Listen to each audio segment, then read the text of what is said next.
Airi, in questo video sono molto contento di poterti descrivere e spiegare cosa è per me la consulenza pedagogica e anche cosa è la mia consulenza pedagogica. Mi chiamo Alfonso Pierro e per Humanitry mi dedico all'area che si chiama Education Seed. Per rimanere aggiornato sul mondo di Humanitry, clicca sulla campanella di questo canale YouTube e segui Humanitry su Instagram e Facebook. Ora andiamo a vedere un pochino più nel concreto di che cosa si tratta quando si parla di consulenza pedagogica. Andiamo.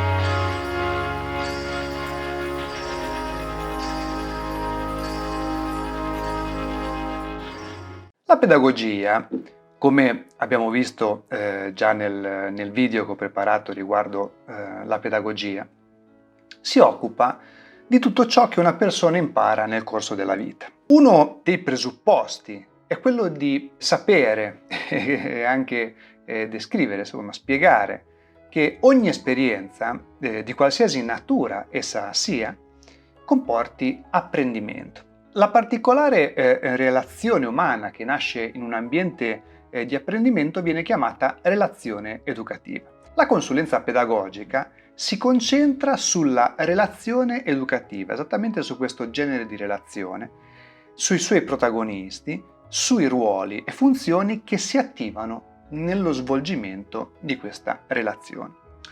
La consulenza pedagogica inoltre è una forma di sostegno, è un accompagnamento, è una promozione della persona, della coppia, del gruppo, dell'istituzione, insomma, eccetera.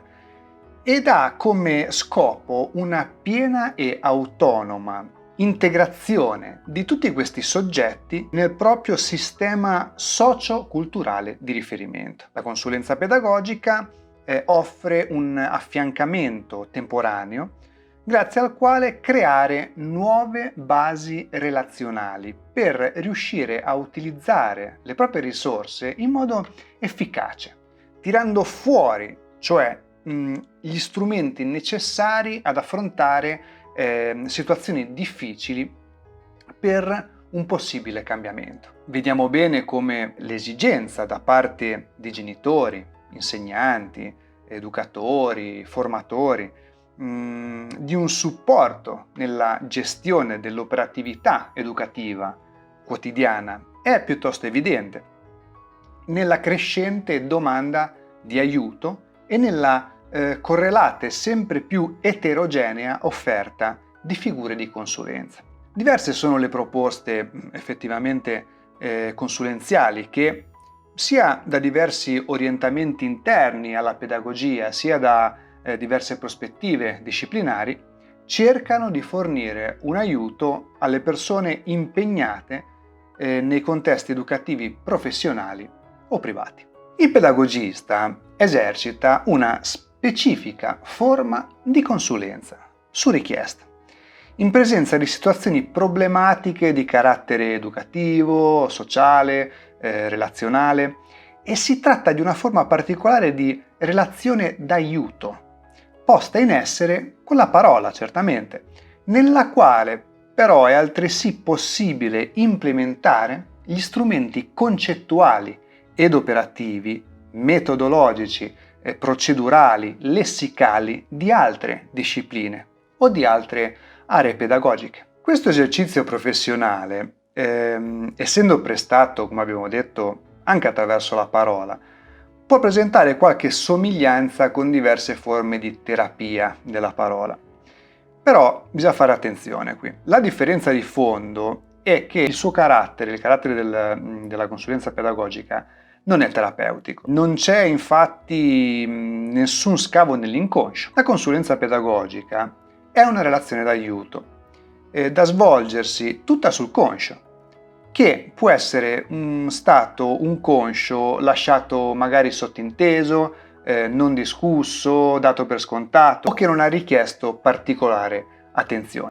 Il pedagogista non possiede, altra cosa importante, la soluzione per i problemi dell'interlocutore, bensì l'aiuta a cercarsi la propria. Impiega la consulenza pedagogica, per quanto mi riguarda, un metodo clinico, ovvero questa maniera di avvicinarsi, no? Inclinarsi verso la persona, avvicinandosi quindi al contesto nel quale si trova l'interlocutore, il soggetto, la persona, e impiegando una forma particolare di empatia che consiste nel prendersi cura della situazione problematica dell'interlocutore e nel rielaborarla nella forma tale per cui per lui, per lei o per loro risulta la situazione più facilmente risolubile. Proviamo un po' a schematizzare le fasi della consulenza pedagogica. C'è chiaramente l'individuazione delle situazioni problematiche, quindi un aiuto alla persona o alle persone ad operare una sorta di transizione verso la posizione che lo porta a riconoscere questi problemi e potersene fare carico, però reagendo in un senso costruttivo e positivo. Poi c'è un'altra fase che è quella dell'esercizio della creatività e del richiamo all'esperienza. Questa fase serve per avanzare delle possibili ipotesi per risolvere i problemi di cui stavamo parlando prima, problemi concretamente presenti, con un esercizio che è regolarizzato, ma questa diciamo, normatività consente il vaglio di ciascuna delle soluzioni migliori per la persona o le persone stesse. Un'altra fase è sicuramente quella del rispetto delle regole della coerenza interna, cioè quella logica, quella che ogni persona ha rispetto il proprio contesto sociale e culturale, perché certo nel vaglio delle ipotesi per riuscire a attraversare, quindi risolvere i problemi, bisogna scartare chiaramente le cose che proprio non fanno parte, no, della nostra logica, appunto. Poi c'è anche il rispetto delle regole e della coerenza esterna. Cioè, a differenza di quella interna, questa è quella empirica, ovvero tutto ciò che può essere messo in atto, chiaramente dall'interlocutore o dagli interlocutori, sempre nel proprio contesto sociale e culturale, però in una maniera qua più fattuale, nel senso che si va a vedere quello che realmente può funzionare e quello che non può funzionare. E poi una sana apertura all'evoluzione delle idee che nascono e anche di se stesso, quindi della persona. Quindi il beneficio del dubbio anche e lo spirito critico è sempre e comunque le idee per l'uomo, perché chiaramente essendo una consulenza pedagogica, pedagogicamente non sarebbe ammissibile il contrario. Andiamo a vedere ora più nello specifico, ma molto nel concreto, quali sono le caratteristiche della consulenza pedagogica. Sicuramente molto importante è la relazione col cliente, con la persona o con gruppi di persone, istituzioni, enti, insomma, eccetera. Perché appunto si basa su un approccio relazionale e quindi questo approccio fa sì che si possa iniziare a completare l'analisi dei bisogni su cui si basa la consulenza pedagogica e attraverso di questo la costruzione del progetto di consulenza pedagogica. Il progetto non è mai, lo vedremo meglio dopo, non è mai qualcosa di fermo, statico. Si deve infatti costruire in maniera materiale, nel senso che si deve avere proprio una sorta di contratto, perché il contratto dà un significato, dà dei punti di riferimento anche giuridici e anche punti di attenzione organizzativi. Il contratto è inteso anche come una sorta di patto di fiducia, nel senso che si sta lavorando insieme per un determinato processo ed è giusto porsi in una relazione d'aiuto in questa maniera, sia per il professionista ma soprattutto per chi riceve la consulenza pedagogica. Fondamentale dare anche la cornice di riferimento, ovvero lo spazio dove ci si sta muovendo. Ho notato che la formazione e la supervisione sono dei veri e propri prodotti che spesso crea la consulenza pedagogica, ovvero si può finire poi un percorso consulenziale e iniziare dei percorsi invece di formazione e di supervisione pedagogica. Altro elemento molto importante è la valutazione, come diciamo fase continua, no? nel processo di consulenza.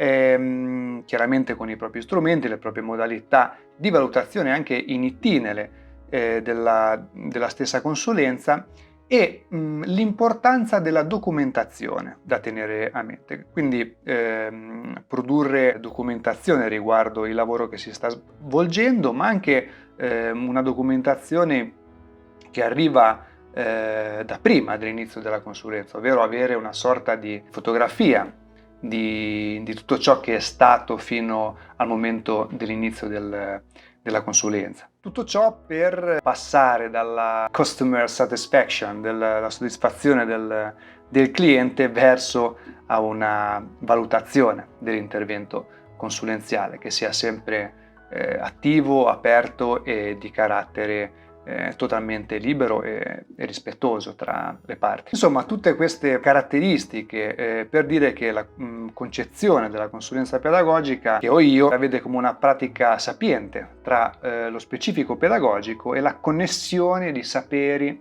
teorie e modelli ritenuti fra i tanti possibili adeguati per fondare quello sguardo complesso che sa osservare in profondità l'esperienza unitaria portata dal consultante, dalle persone. Molta della consulenza pedagogica riguarda il progetto di vita che esiste in ciascuno di noi e riguarda anche le persone prossime a noi e che non è un piano o un modello e quindi non è una cosa, come dicevo anche prima, fissa, rigida. È sempre suscettibile di revisione, ripensamento e correzione, ma che spesso pone dei problemi relativamente alla coerenza interna e alla coerenza esterna che abbiamo visto prima, perché risulta intrinsecamente contraddittorio a volte e quindi poco realistico.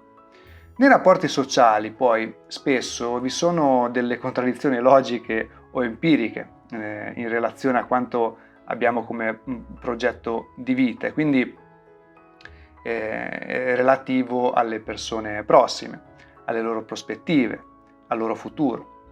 Ad esempio il partner, il figlio rispetto ai genitori o viceversa, il collega di lavoro, i prestatori di servizi sociali o culturali, insomma tutte queste cose. Inoltre va pensato che, adesso parlo più del consulente, appunto come stavamo dicendo prima, la consulenza va pensata come pratica sapiente, che si nutre della maturazione soggettiva che avviene nel corso dell'esperienza professionale e personale, quindi della rielaborazione costante di essa, del dialogo continuo con sé anche, con i propri interlocutori privilegiati, i testi di riferimento, le letture anche non apparentemente professionali, che si interroga ricorrentemente rispetto alle grandi domande sul senso dell'esistenza e riguarda ciò che avviene nella polis e nel nostro mondo globale, che ormai, insomma, con internet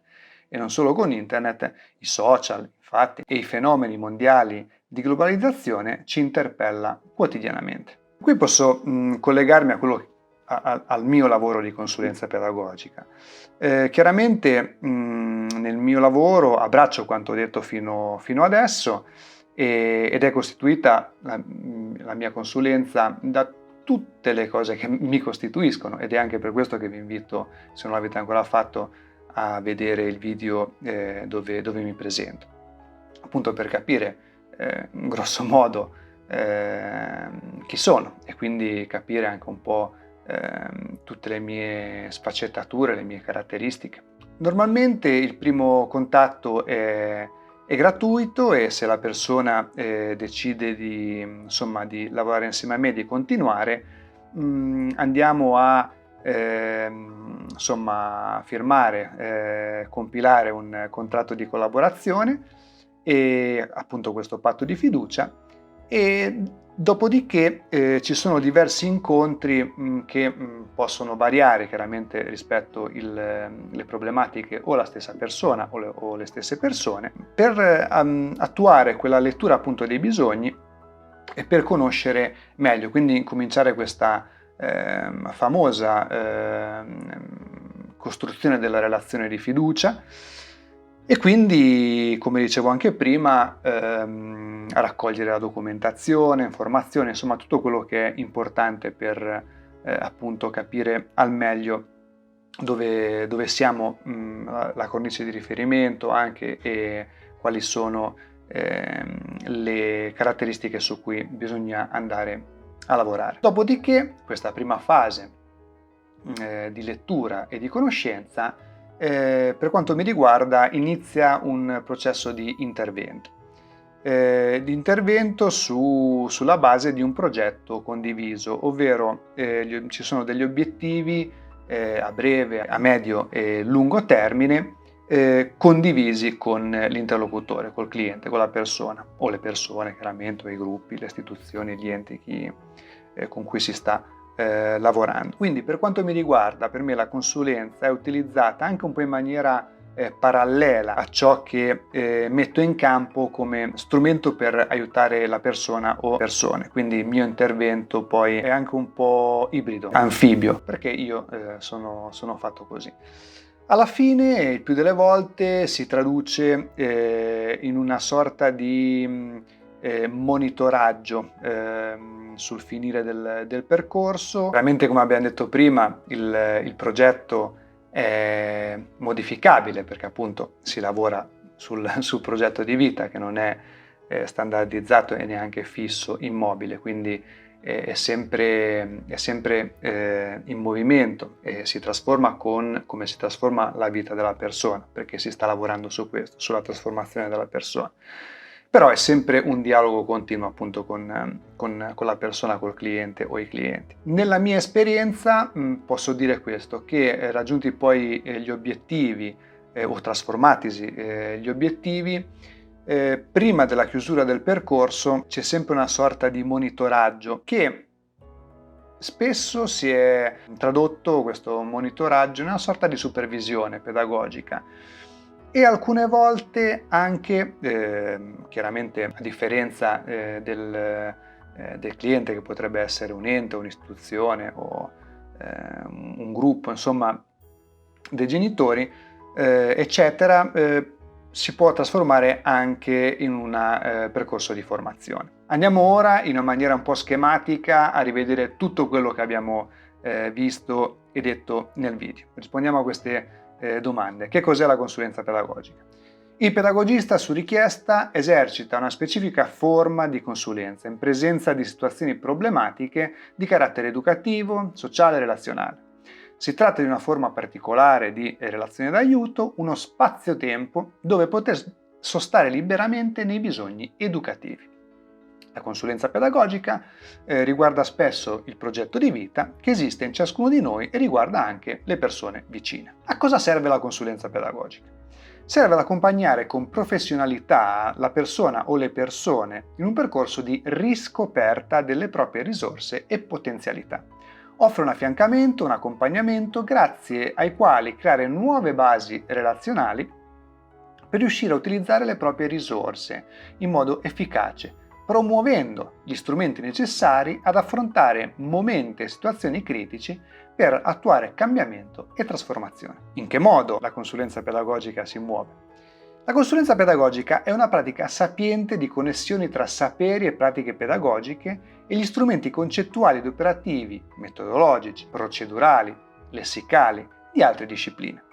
Attraverso un approccio relazionale si prende in carico la domanda e il bisogno del cliente o dei clienti per contribuire a costruire un patto di fiducia e di sostegno che caratterizzerà poi l'intero percorso consulenziale. A chi si rivolge la consulenza pedagogica? Può rivolgersi al singolo come ai gruppi, alla coppia, alle famiglie, ai servizi per l'infanzia e l'istruzione, alle aziende, agli enti e alle istituzioni in riferimento ad un bisogno educativo e formativo. La consulenza pedagogica caratterizza molteplici contesti di vita, di apprendimento e di lavoro. Possiamo affermare che abita molteplici territori e si costruisce con una vasta gamma di persone. E infine, quali sono le caratteristiche della consulenza pedagogica? Parliamo quindi degli elementi che la caratterizzano. Esistono dei processi che si sviluppano fra persone rispetto a questioni percepite come problematiche all'interno della consulenza pedagogica. Il compito del consulente è proprio quello di accompagnare il cliente nell'operazione di costruzione del problema a partire da tale situazione problematica vissuta come criticità. Il secondo elemento riguarda il fatto di aiutare ad aiutarsi. L'obiettivo principale della consulenza pedagogica, infatti, è quello di accompagnare l'individuo o gli individui nella formulazione di un progetto educativo che risponda ai bisogni propri e del contesto personale e professionale in cui è inserito o sono inserite le persone. Un terzo filo che connette le diverse consulenze pedagogiche riguarda la concezione delle persone come depositari e portatori di risorse che possono e devono essere attivate o riattivate per superare e attraversare le difficoltà. Il consulente pedagogico non fornisce consigli o informazioni, non risponde in modo immediato a bisogni, bensì si occupa delle energie trasformative del soggetto o dei soggetti. Si tratta di un processo di crescita e condivisione dove il consulente sostiene il soggetto o i soggetti nella comprensione, nella riscoperta e nella trasformazione delle proprie risorse personali. Uno dei compiti più delicati nella consulenza pedagogica è infatti proprio quello della definizione comune e condivisa del bisogno o del problema, al di là della domanda esplicita. La consulenza pedagogica viene intesa come aiuto a elaborare un progetto, partendo sempre dai bisogni e dal problema, progetto da costruire da parte del soggetto o dai soggetti che sono coinvolti. Si allestisce così un ambiente di apprendimento reciproco in cui poter accompagnare il cliente in una riscoperta e in una riorganizzazione delle proprie risorse. Infine, un ultimo quarto elemento imprescindibile nella consulenza è il fatto di essere una pratica di secondo livello, si chiama, cioè destinata a chi a propria volta educa, sia nei contesti naturali sia in quelli professionali. Spero che questo video ti sia stato utile.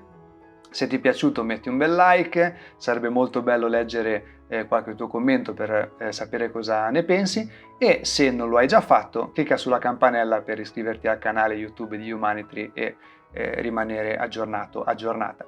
Seguici sui nostri social Instagram e Facebook e dai un'occhiata alla piattaforma web www.humanitry.net. Ultima cosa, metterò qui nella descrizione del video il link al canale Telegram di Education Seed, così da poterti iscrivere e far iscrivere anche le persone che possono essere interessate a tematiche educative, relazionali, sociali. Quindi se vuoi condividilo.